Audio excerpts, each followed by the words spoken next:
क्या हाल चाल है। स्वागत है आपके अपने चैनल पूर्णिया क्लासेस पर। दोस्तों, आज 10th क्लास का साइंस का मोस्ट इंपोर्टेंट टॉपिक लाया हूँ, प्रकाश का परावर्तन। देखिए, प्रकाश का परावर्तन पढ़ने से पहले आपको प्रकाश के बारे में जानकारी होनी चाहिए। आज मैं आपको सिंपल तरीके से प्रकाश का परावर्तन और प्रकाश के बारे में महत्वपूर्ण जानकारी दूंगा, जो आपको बिल्कुल रटने की जरूरत ही नहीं है। रट्टेबाजी खत्म, बिल्कुल आप सिर्फ नॉलेज पर ध्यान दो, नॉलेज होनी चाहिए। देखिए, हेडिंग है प्रकाश का परावर्तन। प्रकाश के परावर्तन में सबसे पहले हम टॉपिक लेते हैं प्रकाश का। प्रकाश को पढ़ने से पहले आपको प्रकाश के बारे में जानकारी होनी चाहिए।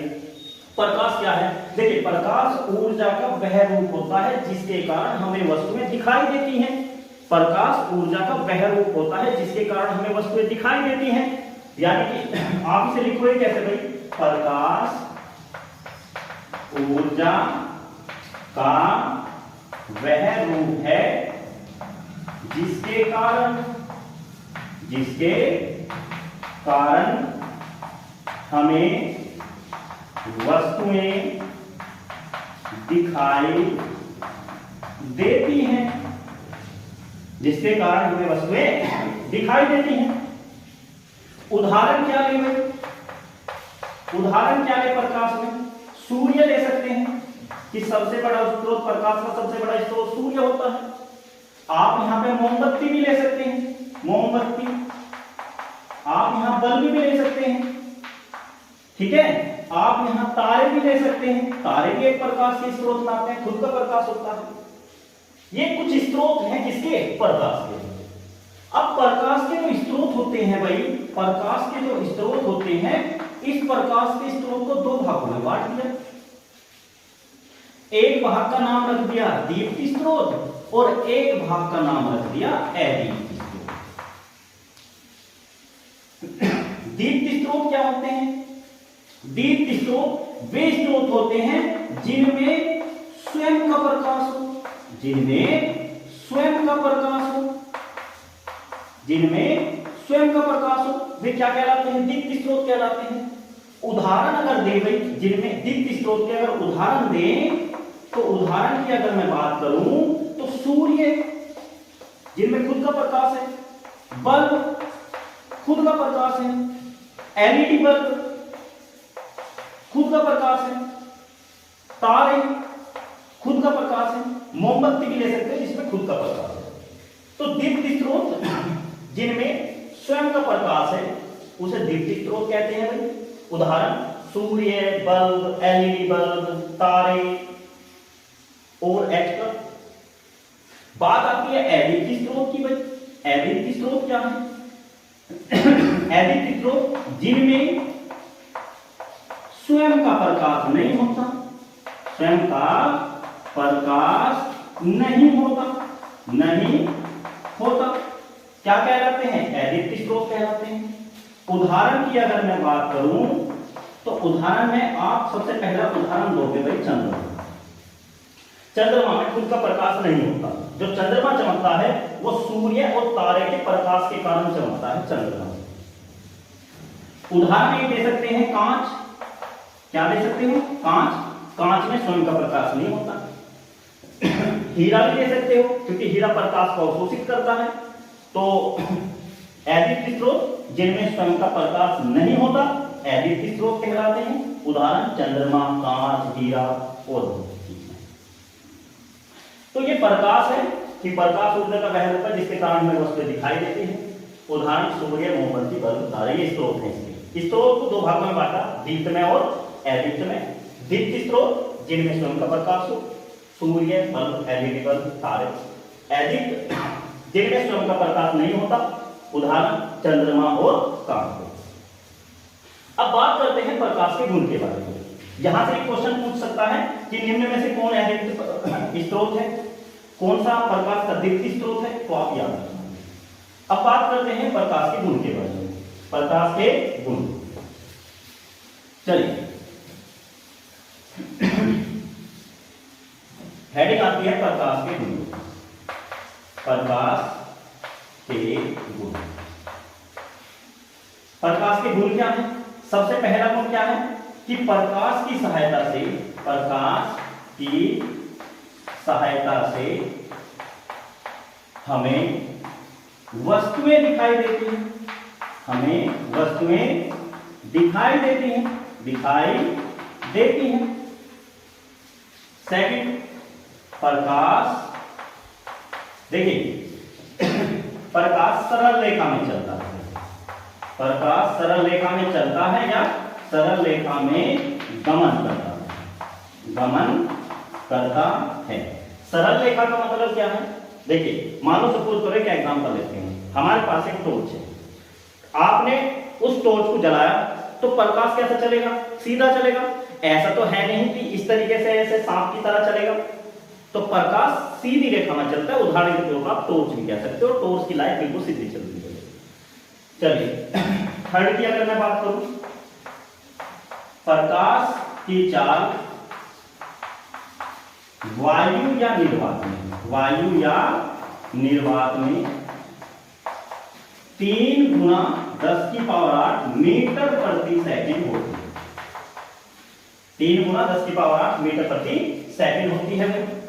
फोर्थ, प्रकाश को किसी माध्यम की आवश्यकता नहीं, किसी माध्यम की आवश्यकता नहीं होती, नहीं होती है। एक लास्ट नोट लिख सकते हैं भाई, प्रकाश की तरंग दैर्घ्य, प्रकाश की तरंग दैर्घ्य कितनी होती है? 4000 एंगस्ट्रॉम से 8000 एंगस्ट्रॉम के बीच होती है। ठीक है, तो ये हमारा प्रकाश का टॉपिक था भाई, कि प्रकाश क्या है, प्रकाश के स्रोत क्या है, प्रकाश को कितने भागों में बांटा गया है, और प्रकाश के गुण के बारे में भाई आपने अच्छे से देख लेना, कॉपी कर लेना।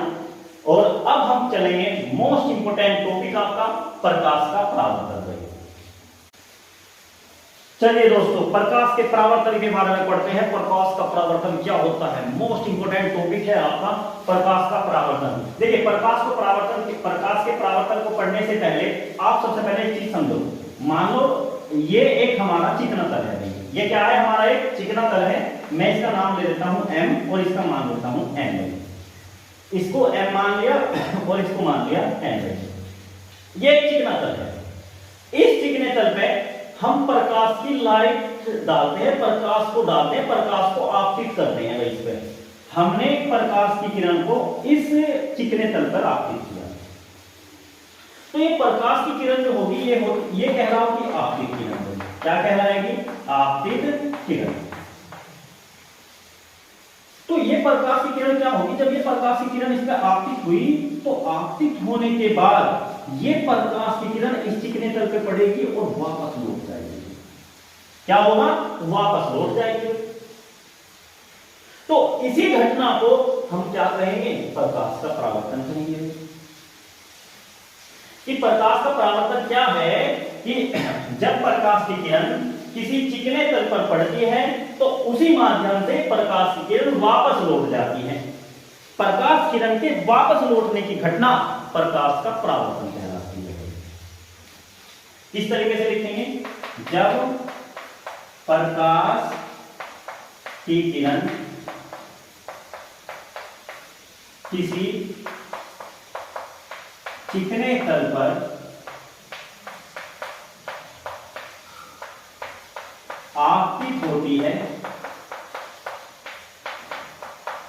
आपतित होती है, तो वह किरण वापस उसी माध्यम से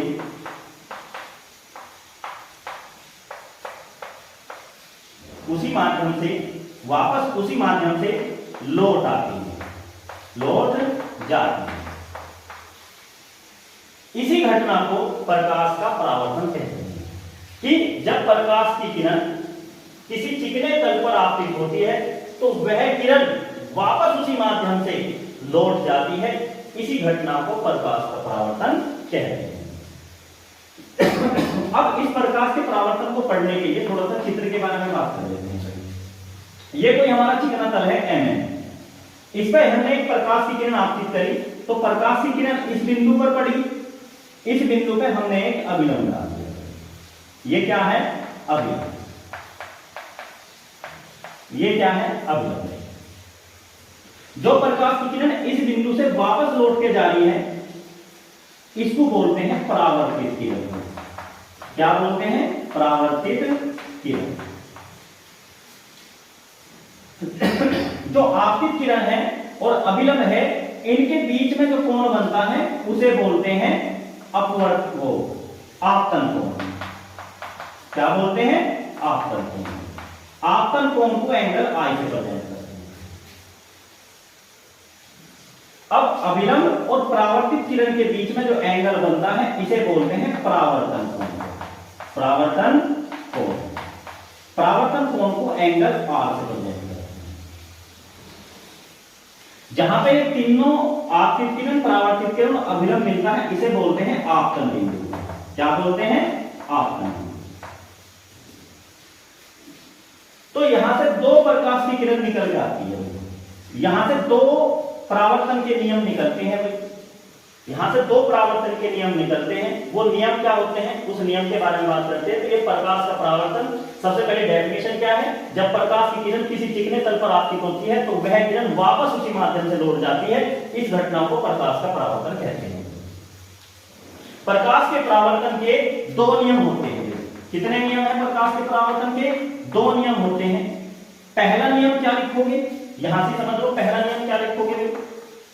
आप रटने की जरूरत नहीं है प्रकाश के परावर्तन के नियम को, आप इस चित्र से ही नियम बनाओगे। देखो, यह है आपतित किरण, आपतित किरण कोमा परावर्तित किरण तथा आपतन बिंदु पर अभिलंब तीनों एक ही तल में होते हैं। तीनों एक ही तल में होते हैं। यह प्रकाश के परावर्तन का पहला नियम है।